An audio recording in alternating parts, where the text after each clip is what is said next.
I'm James Riley. I'm Chief Strategy Officer of Vertex.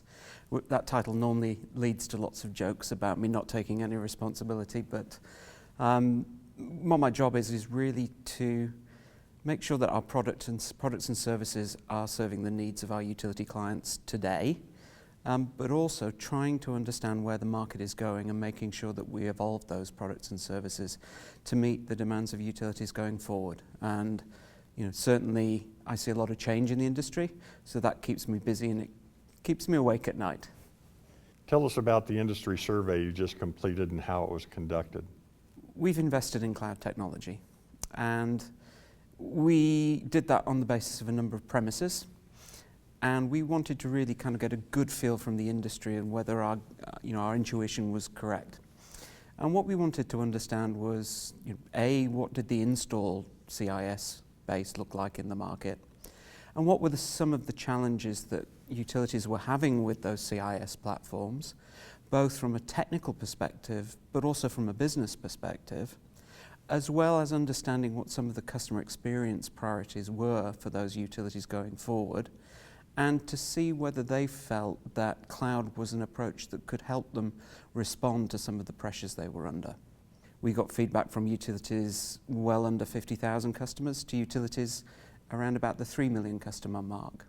We got a very good mix of service types, so electric, gas, water, wastewater, and a good mix of different types of ownership, which I think was important. So we had feedback from investor-owned utilities, we had feedback from municipals, from co-ops, and other types of utilities. So we felt that we got a sample that would give us a good view across the industry rather than focusing on the requirements of a particular slice. We hear so much about the cloud. Speak to how cloud creates opportunities for utilities. Sure. So this was really interesting for us. And I'll start with things that utilities are wary about when it comes to the cloud. And I mentioned that from a business challenge perspective, physical and cybersecurity was kind of number one. Now, obviously, when it comes to cloud, we're talking about cybersecurity. And I think everybody, when they look around in the media, increasingly we hear about companies, not just, and certainly not just utility companies, who have been hacked in some way. And the damage to those customers, those companies' customers, the damage to that company's reputation, as well as the reputation being formed of how they respond in the event of a crisis. And this tells us that the level of sophistication of cyber attacks has increased dramatically.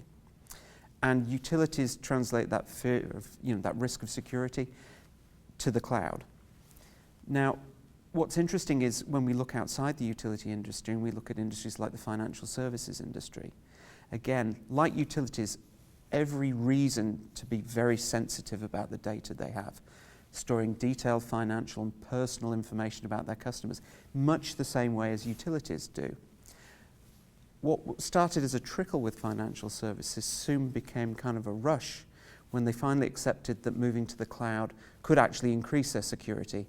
And with that increase in sophistication of attacks, they realized that as a financial services institution, I'm not the professional when it comes to cybersecurity.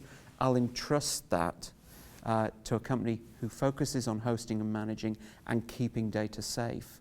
And if I were to point to one example that illustrated that, it was, I think, in 2014, the CIA announced they were moving a substantial number of their systems to Amazon Web Services, which, hopefully we all trust the CIA and perhaps can read into that actually going with a proven provider can provide greater security than just being able to put my arms around the system because it's on my premises. But what was interesting as well about that question around security was just the large percentage of respondents who said, I'm not sure.